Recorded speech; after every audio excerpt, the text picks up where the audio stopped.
I heard a scream coming from my sister. I heard a thud, little. Okay, could you describe this sound for us? Okay, it was about this loud. And then I just panicked. All right, now, did you get up at that time to investigate what had happened? No, I did not. And could you tell the jury why you didn't? Because I was extremely afraid of my father, and I always have. This is 12-year-old Collier Landry, the only witness in a murder case involving his own father, Dr. Jack Boyle. How long were you and Noreen married? Almost 20 years. And allegedly her body was found under my basement in a new home in Erie, Pennsylvania on January 25th. Any children? Yes, one natural child, Collier. How does he feel about all this? I mean, this... Well, he's very distraught. He was manipulated by David Messmore of the Mansfield Police Department and a few other people. So the child basically was brainwashed into thinking his daddy's a murderer. Collier sidled up to me and he started whispering. And he said, my mother would never leave me. This is not right. My mother would never do this. In our line of work, we call that a clue.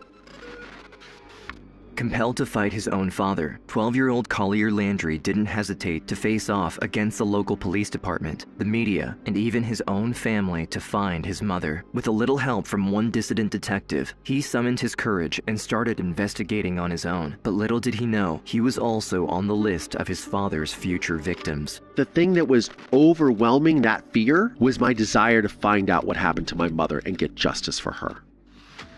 In the city of Mansfield, Ohio, known for its steelwork and heavy industry, 11-year-old Collier lives with his father Jack, his mother Noreen, and his newly adopted sister, Elizabeth. At the time, Jack's by far the most successful doctor in town. He had what the investigators called the largest medical practice in Richland County.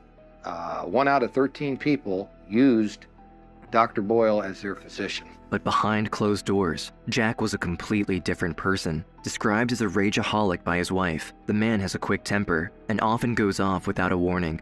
One day, while Collier was sitting in the living room playing video games, he fell victim to one of his father's bouts. He just started ripping off all the games and throwing them at my head. Then he started making me call myself a stupid little fat boy. He'd say, "What are you?" And I'd say, "A stupid little fat boy." And he'd say even louder, said, "What are you?" And I said, "A stupid little fat boy." This clip was from 1990. At the time, Collier was still a child, but as an adult, he isn't shy of saying the actual words his father used to torture him psychologically. My father called me a pussy and a little fat and all these derogatory terms, not to use the word of the day, but this is truly toxic masculinity, treating your son this way. But his other faults were hardly a secret to anyone. Everybody in town knew of his infidelities, and Jack never had to face the consequences of his actions until the day he casually introduced his latest girlfriend to his own son. My dad got out and he says, "Well, look who's here, it's Sherry." Then I turned to Sherry and I looked at her hand and she had a ring on. And I turned to her and I said, "Sherry, my mother has a ring like that." After Collier noticed the ring, he knew he had to tell Noreen. I knew I was in an impossible position. I said, "Mom, please sit down. There's something I have to tell you. I think Daddy has a girlfriend." Noreen had reached her limit. She already knew about Jack's cheating, but involving Collier in his affairs was the last straw, so she filed for divorce. Jack tried to convince her to leave Ohio and start fresh, but they ended up staying for the holidays, during which it all went relatively well, until New Year's Eve, when Collier was awakened by a piercing scream coming from his parents' bedroom. Shortly after that, his father, he heard him walking down the hallway to his room. And he remembers his father opening the door and looking in at him for a long period of time. Paralyzed by fear, Collier didn't move an inch and waited for his father to leave his room. He kept trying to make sense of what just happened. In the morning, he finally found the courage within himself to get out of his room and face Jack. And so I went downstairs and I said, "Where's my mother?" to my father. And he said, "Well, Mommy took a little vacation, Collier." And then I didn't know what to say. I just panicked. And so I said, and he said, "She'll be back in a few days." And then she just left. Convinced his mother wouldn't just leave him, Collier grabbed her phone book and ran upstairs before his father. So I'd hidden these phone numbers. I take the cordless phone, I go into the bathroom, and I lock the door. And I start calling every single one of my mother's friends. And I tell them what happened. I said, I need you to call the police. While talking to his mother's friends, Collier remembered how scared and depressed his mother had been during the past few years. He couldn't believe he would have to deal with his father on his own from now on. There's a sadness in her eyes. There was just such a sadness with her because she felt so alone. And she probably felt very trapped. And that there was no way out. When the police arrived, Jack simply told them that he and Noreen got into an argument and she left the house by her own means. Did you have occasion to talk to Noreen early morning of December 31st of 1989? Yes, I was on the sofa in the family room, and Noreen came down and woke me up and threw credit cards at me. Did you leave the house then? Mm-hmm. Yes, she did. I saw Noreen get into a car at the edge of the driveway. Left in that car? Left in that car. He insisted on knowing who called them and only gave up the hard look he had towards Collier when the officer said it was one of Noreen's friends. I'm afraid of my father. And I think my father just killed my mother. So I'm really afraid of him and I'm afraid for my life. I know that every day, the longer the time goes on, my life is in more and more danger. At this point, mere days after Noreen was declared missing, nobody suspected foul play. Collier was only a kid after all, and Jack's story made sense. Even David Messmore, a renowned detective from the region, was easily deceived by the situation. So if you looked at the actual circumstances, they were believable. The fact that she walked out the door, she was very upset. I don't know whether other issue may have come up, maybe another girlfriend or something like that, and would have caused her to just up and leave. And that's not beyond belief. It's not even unusual in our business. When Messmore met with Collier for the first time, he seemed distraught, repeating over and over that his mother would never leave him. But Christine Boyle, Jack's 76-year-old mother, quickly dismissed his claims. She was also present on the night of Noreen's disappearance and did hear some commotion, but went on to support Jack's story. She told the detective that 3 years ago, during the holidays, Noreen got into a fight with him and left without warning, only to come back the next day. She explained that her son asked her to take care of Collier and Elizabeth while he went to Erie, Pennsylvania, to work on the new home he purchased as part of their plan to move away. Days went by without any signs of Jack or Noreen until one neighbor tipped the police, claiming that he was up very early on January 1st, and they didn't notice anyone leaving their home at the time. So, they showed up to investigate, but this time had a whole forensic unit ready to comb through the house. When we arrived on Hawthorne Lane, we were fully staffed. We had lab coats. We went in to process the scene for the potential evidence of maybe a homicide happened. And when we got done, we pretty much just shrugged our shoulders and left. This second visit, however, turned out to be way more useful than initially thought. For a minute, Detective Messmore finally had the time to listen to Collier without his grandmother around. Again, he went over the details of what he heard that night, but also spoke of what his father had been up to since then. Collier also told me that after his father got back from that weekend in Erie, his shoulders and arms were very sore, and Collier had to rub liniment on him, which was unusual. Messmore was impressed by the details Collier recalled in such a short burst, seeing that his grandmother was walking toward them and would probably attempt to dismiss Collier once more. He quickly told the kid to call him at the station as soon as he could, and gave him his card and left with Christine following behind him. Normally, if you talk to 10, 11-year-olds, you kind of take part of what they say as being really accurate. But in his case, he was so convincing that I thought, I'm going to have to look into this some more.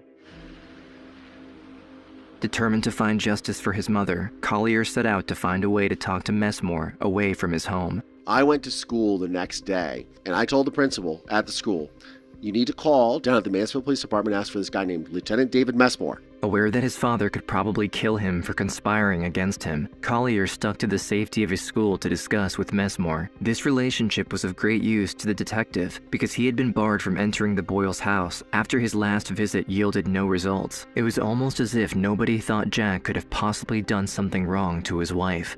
I developed this rapport with Dave Messmore where he would come to school and I would be like, I told him first day, I was like, I'm going to go home, I'm going to run upstairs, and I'm going to pull the bookcases out of the wall, the shelves, and look behind them and see if I can find my mother's body. I'm not even 12 years old at this time. Messmore was worried about Collier's safety and pressed him to stop investigating on his own. But, knowing that the kid probably couldn't help himself, the detective made sure he understood the gravity of his situation. Collier needed to be absolutely certain he couldn't get caught, because if his father was truly a murderer, there was no way to guarantee he wouldn't take care of him in the same way he did Noreen. These are the conversations I'm having with this man. I'm like, I know she would have, if she was going to leave, she would take this person, she would bring this. I'm going to see if that person's in the house. And this back and forth went on for weeks. Messmore would ask Collier what he found inside the house, while Collier would ask him what progress the police made. Every morning, the kid would go to his school's principal's office and ask the same question. I need to get him here. Like, every day, I'm like wanting to talk to him. Like, what happens? What do you know? What do you this? But there wasn't much to share on Messmore's side. His department was pretty much convinced that Jack's retelling of the events was correct. To them, this was only a woman who left after learning of her husband's cheating, not a murder, not an assault, not even a crime. So the detective had his back against the wall. It was only him and an 11-year-old boy against his whole department, against their whole town. Unbeknownst to me, like, he was catching from his captain, because it's like, okay, you're now investigating a doctor in our small town. We don't do that. Like, they got into a fight, she left. He goes, yeah, but there's something about this kid.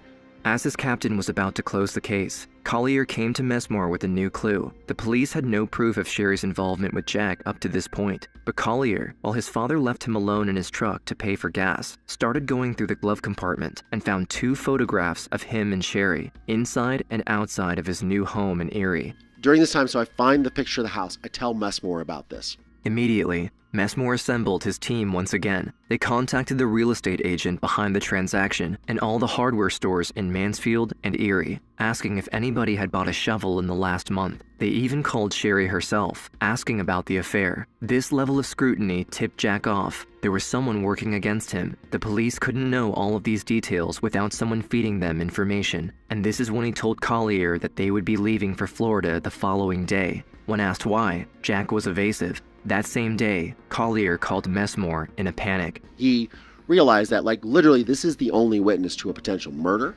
and this guy's going to kill his son. After listening to Collier, the detective reassured him that they would get him out of Jack's house as soon as possible, and that they would stop investigating until they could guarantee his safety. The following day, CPS agents and police officers raided the house. On the morning of January 24th, 1990, I woke up at 6 a.m. to these 2 strangers in my room, and they're literally like, you have 20 minutes to pack a bag and your things. We're leaving.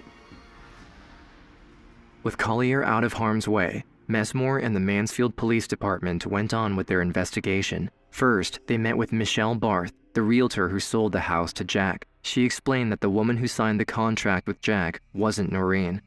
The real estate agent described the young lady that was with Dr. Boyle as being pregnant and very young, and certainly that didn't resemble the photos that I had of Noreen. She went on to explain how Jack pressured her client to allow him to move in early, insisting that the house should be entirely emptied by January 1st. But it was her last comment that truly shook Messmore and his colleagues. He says, if I were to break into the basement floor, what will I hit? What is underneath that floor? And what was your response to that then? Why?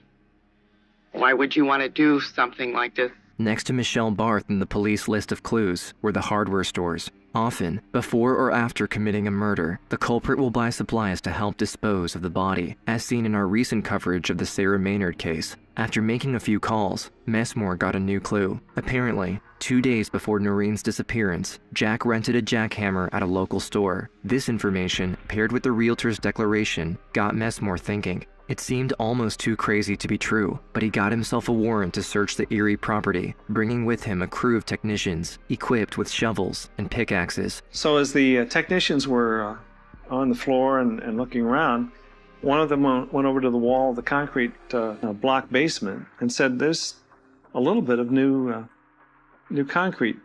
It's like a mortar or something. It's kind of soft. The whole basement had already been renovated when the police arrived. The floor was freshly painted gray, there was green carpet over most of the area, and there even was brand new shelving on each side of the room. But Messmore didn't let any of this fool his judgment. When one of his men told him that the floor was soft, he asked them to tear the whole place apart. At that point, after we knocked down the shelving and pulled up the indoor-outdoor carpeting, it's apparent that there was a little depression in the floor. They started digging, and soon enough were struck by the foul smell. Indeed, there was a body entombed in the concrete, rendered unrecognizable by weeks of decomposition. Jack was immediately arrested, and a forensic team was dispatched to the scene. They found nothing in the house, nothing in the basement, and even looked at his cars. We did vacuum sweepings from all the cars. We tried to see if there was any association with a victim in the car that would not be normal, and there was really nothing that was drawn of any value from the analysis of the Bureau. Stuck with an unrecognizable body without any physical evidence to back their claims, the police didn't have much to bring to the upcoming trial, so Detective Messmore paid a visit to Collier while he was in foster care. He intended to ask him to testify against his father at the trial, but before that, Collier had a few questions concerning his mother. Yeah, so that was the first question I asked him was, did she look like she had peace? Was she okay? I think he said yes, she was dead, but these are the things that you go through and when you are trying to come to grips with something that is this tragic and dramatic. It's like my whole life had just changed in the blink of an eye. At this point, both sides of his family completely cut ties with him, claiming that he was too young to testify and that he shouldn't be taken seriously. The detective in front of him seemed to be the only person able to listen and understand him in the turmoil. In a moment of weakness, the boy broke down crying in front of Messmore. I'm a kid sitting in foster care. I wrapped up this whirlwind of a case in my hometown. I remember sitting in the bedroom and just kind of in this really dark place. It's at 12 years old, what is my life going to look like? I have no family. I've lost my mother and my father. My family, nobody wants anything to do with me, right?